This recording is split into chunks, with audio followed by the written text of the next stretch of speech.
What's going on, Argonauts? D-Rec here with the Lion Surf Gaming Outlet, and today we're going to be discussing the reveal of Gyze. That's right, Gyze has finally been revealed, and he looks amazing. And we're going to cover just how amazing he really is. Also, I'm going to be making some changes to my meta prediction video. It's not going to be a completely new list, but it's just going to be a few slight changes. So, if you haven't watched the original video, I'm going to put the link up in the top right corner of the video right now. So you can click that if you haven't seen it yet.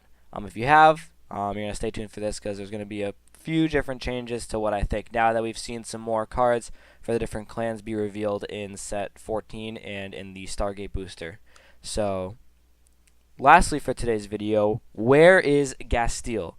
Ever since that episode with Chrono versus Ibuki, or Chrono and Ibuki versus Gastille, we've only managed to get a reconstructed effect, but no confirmed effects as of February 13th. And everyone's thinking about it. I want to know if he has an on-ride ability. I want to know if his rearguard skill is legit, because that'd be really cool. And I'm really hoping that Bushi didn't give him the bop to make room for the new Charlotte Grade 3. Otherwise, I'm going to be very disappointed. I know a lot of people are going to be very disappointed to not see Gastille for real. But the new Charlotte Grade 3 is actually pretty bonkers, so I think a lot of people are going to be playing that, and then the old one from set 11 is going to be a backup Grade 3 now. So, going into the reveal for Gyze, I'm going to start with the Grade 4 version and then move on to the starter. So, looking at the Grade 4 Dragon Deity Destruction Gyze, his auto on place ability, when he's placed on Vanguard Circle, choose 5 Zeroth Dragon from your bind zone and call him a separate rearguard circle. By itself, not too great, because you're really just getting to use your front row and they're just kind of 15k pokers. It's not too amazing, but it kind of complements the follow-up skill. Continuous on Vanguard Circle, you cannot ride or call rearguards other than Zeroth Dragons. All of your units do not return to your G zone and are unaffected to any influence other than this card and your Guardians. So I'm assuming that neither player's skills can affect it, meaning no trigger effects,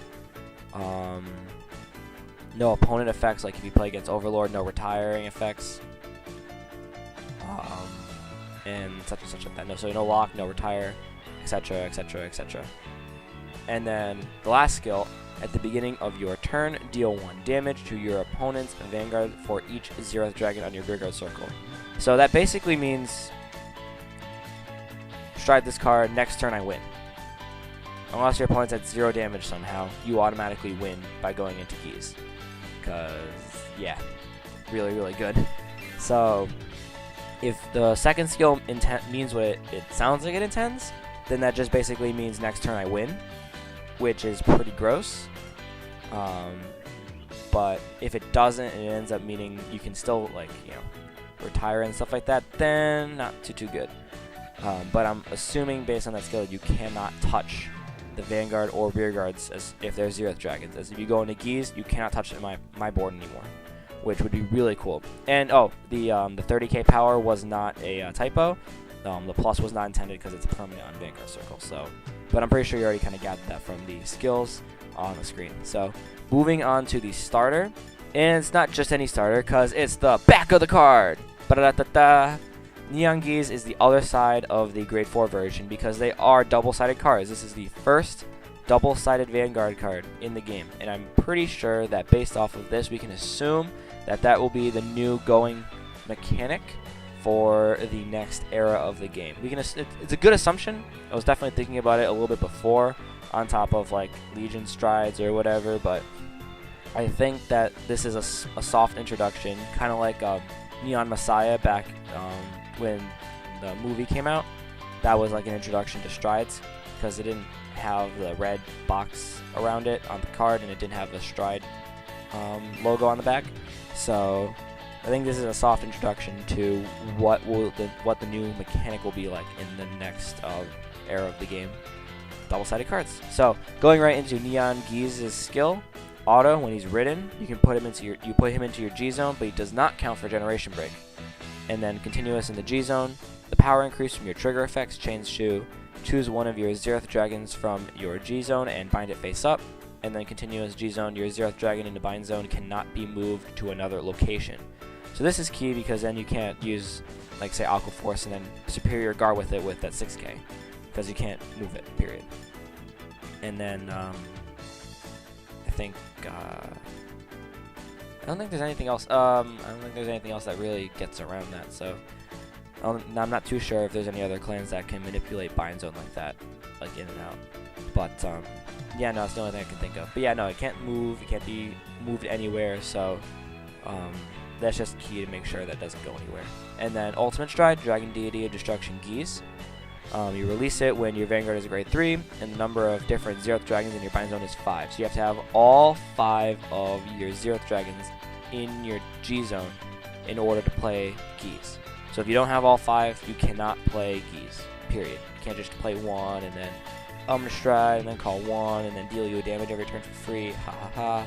No, you have to have all 5, which means you're going to eat up 5 slots in your G zone for the Zeroth Dragons. So some people might want to do that. It might be a little bit pricey, especially if the Gyze pack is 1 or less to a case. I've been reading a few forums in Japan speculating that it might be less than 1 to a case, so you might not be guaranteed a Gyze pack per case, which would be pretty gross, but hopefully they don't do that. I know they definitely didn't do that with Glendaddy, because that was obviously a fluke.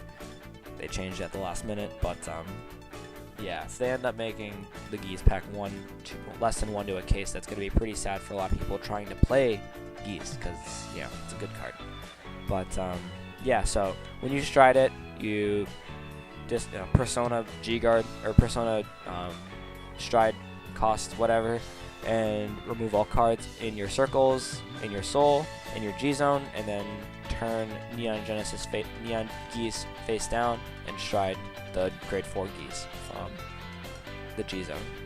So really, really cool. I like that they're introducing the new mechanic with this, because being able to have double-sided cards is really cool. They had it in Magic a little bit. They had dual cards, which were half and half. So this is a kind of cool quirk. You turn them over and do a ton of cool stuff, which I really like about what they're doing with the game. So it keeps it more main deck centric and doesn't make the game more expensive. Like if they added a whole new thing and expanded the G zone again, oh geez, that would have been gross.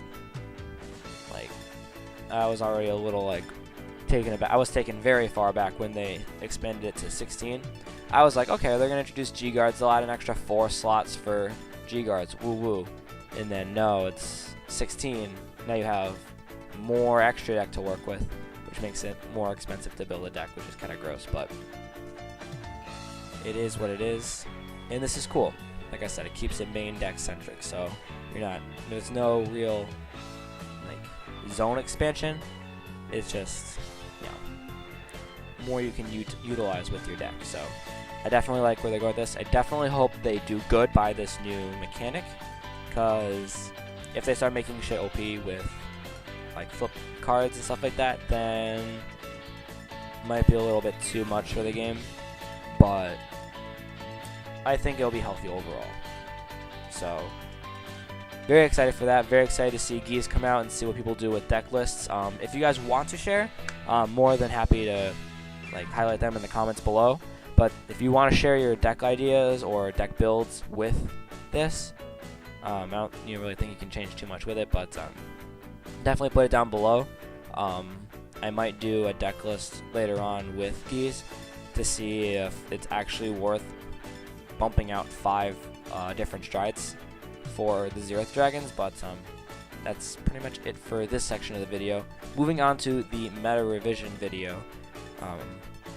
Just going to be going over what I did in the first video with the tier lists and just kind of tweaking a little bit after some stuff has been revealed, like the new Chronojet stuff and a lot of the new stuff for Shadows, Dark Irregulars, and other stuff like that. So going right into the meta revision.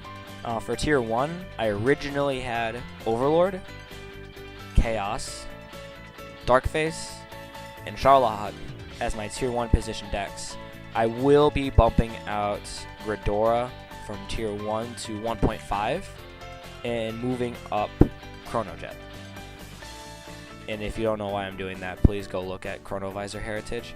The new reveal of Z, Chronojet Z, Chronodron Z, and Chronovisor Heritage really set off how gears are going to be Tier 1 again, if they weren't already for the last 2 years until last November, because Chaos kind of bopped them out. But with Chronovisor Heritage, you get an extra turn. If you have 8 face-up, you get 2 consecutive extra turns, which is kind of nuts. And with Z and Dron Z, I think that it has the potential to do a lot more, especially with the free strike capability that Z offers, and then being able to bop the opponent's board for a time leap, which is kind of cool. So they can definitely mess with the opponent a little bit if they're able to, time leap off of opponents' rear guards instead of their own rear guards. So it's definitely a good addition to the deck. I'm personally not a fan of it because I was ready for gears to kind of not be Tier 1 again, because they were for 2 years, since like the end of summer 2015. But it's Bushi's little baby, so they gotta give it all the good stuff until they introduce the new main character, and then give the new main character a ton of cool new stuff. So Chronojet's gonna be a part of Tier 1, probably Tier 0, who knows. And then for 1.5, we're going to move down, we're going to move down Angel Feather. I haven't seen too much of it in the Japanese lists after the Stargate booster and set 13 in Japan, so I'm definitely seeing a lot more Victor, a lot more Deleters. Deleters will also be moved up to, actually no, they're already in 1.5. So they're in 1.5. Their ability to use Stark really well, especially with the new On-Ride Soul Blast 2 Delete Grade 3 that they got. Comboing that with Stark is really cool, because 36k to a 0 power Vanguard is nuts 3 times in a row. So that will be pretty nuts. That's gonna be like high 1.5, low 1.0 if it pops out Charlotte. I think Charlotte's still going to be better just because of the guard restrict play they can do. But definitely seeing Luard move up a little bit. Not too much, just because it doesn't really have any outs to lock yet. The new grade 1 that has resist is kind of cool, but it's not super counter to lock because of the new Chaos Breaker close that locks from hand mainly, so you're doing a lot more with they're doing a lot more with hand destruction versus board control. So playing with resist isn't as key, and I think Luard's just gonna move up a little bit, but not too much. Especially since that new card helps out with like power columns. Playing stands kind of helps go with Dragabyss, because Dragabyss gives plus 10 for every 4 grade 1s in drop, and it's not too hard to get. Not too hard to get 12 grade 1s in drop, especially now that you have Slap Tail counting as a grade 1 in the drop zone, and then Morfessa. So you have already those 2 cards right there counting towards Ritual. So a lot of your core grade 1s that actually are more utility on Rearguard Circle are going to be called out, and those are going to get massive power beefs with Dragabyss. Not to mention the retire option is kind of cool. So, and then Dragfall Luard doesn't need the rear guard to get around doing stuff anymore, which is nice.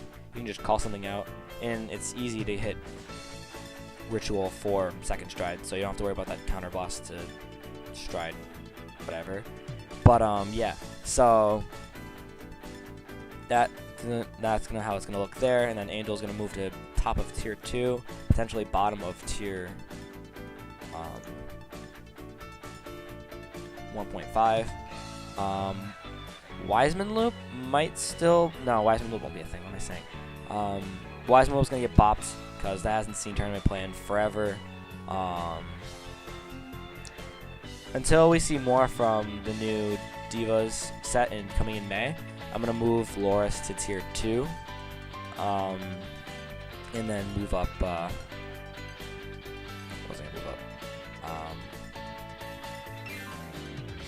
probably D-Robos, because D-Robos got Dynexus. It doesn't really change too much, aside from like the strides and like the main deck stuff, because mainly people are going to be still focusing on Gyze, because Dynexus really isn't that great of a card. It automatically loses to deleters because all of its effects are negated, and you can't guard with grade 3s anymore.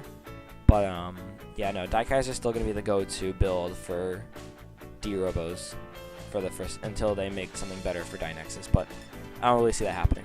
And then until we see more for Blasters, I think Blasters are going to stay in tier 1.5, so, or tier 2, because I haven't seen them do any play. They did win Worlds, I will give them that, but it's too average against a lot of the new matchups coming out. And following set 14, unless we see some OP Blaster stuff for the double rare slots, I don't think it's going to be too amazing. And I think a lot of these new clans are going to overtake it. So, I think that's pretty much it for meta revision so far. Yeah, so I'm going to wrap that up there and move on to my last portion of the video, which is where is Gastille. So I am hoping that they do reveal him soon, because they still haven't revealed him. I want to know what he does, and you can only really speculate at this point. I know some people I was talking with mentioned that he does something with like on ride Soul Charge 4, but I think that was off of Balam's skill. Balam is a really good card, and I think that's what's going to help Charlotte be tier 1. If not Charlotte, then I would give it to deleters on like 100%, because deleters can be really aggressive early on and do a ton of stuff. Not to mention the whole Stark play, second stride. So that's going to be something that deleters can take advantage of a lot. And I think if it's not, like I said, if it's not Charlotte, it's going to be deleters for sure. So, but we're still waiting for what Gastille has to do. So far, all we know is that on rearguard circle, you choose 2 grade 2s from your soul and soul blast them, and you can copy their skills for the duration of the turn. So cards like Baleful Repressor and what is it? I have it in my menu somewhere. Brennan Vampire. So his skill is pretty cool. So you're mainly going to be using, unless they give Gastille a pretty amazing Vanguard-centric skill, it's going to be mainly a rearguard tech like old Charlotte. So, but yeah, if you combo like Baleful Oppressor and Brennan Vampire, if you don't know what it does, Counter Boss 1, when he attacks a Vanguard, if you have Charlotte Vanguard and you're at GB1 Darkness, he gets plus 1k for every card in Soul, and then at the end of the battle, push into Soul and draw a card. So, really good for, you know, maintaining some sort of hand, but also applying a lot of attack pressure. So, if, like, let's say you're on a Balam turn and you have Gastille on rear guard, you Soul Blast Baleful Oppressor, you get to plus 10 and the grade 0 guard restrict, and then you have Brennan, so that's another plus 13 minimum, because you need 13 to do Balam skill, so that's 34k right there. No zeros, no PGs, only G guards, which is really, really nice. So you do a couple turns, you force out the G guards, and then you go into that. That's pretty much game. So that's definitely something that's going to be worth looking at some more. But like I said, if it could go either way for those two. I'm definitely leaning more towards Charlotte because it's more consistent and it has a lot more guard restrict options. But deleters do have a lot of really aggressive early plays, and the G-Guard combo into Stark is really, really good because you can G-Guard with the rare deleter G-Guard and then bot power, but also adds that second stride go Stark. So that's something to be looking out for following the release of set 14, and Gastille skill before the release of set 14. Please, Bushi, if you're listening, I'm pretty sure you're not, but if you are, definitely reveal that skill sometime soon. We would like to know what Gastille does, if he even exists still, because I'm really hoping they didn't bop him for the new Charlotte. So, but yeah, thank you guys for watching. If you guys did enjoy the video, be sure to leave a like and subscribe for future content.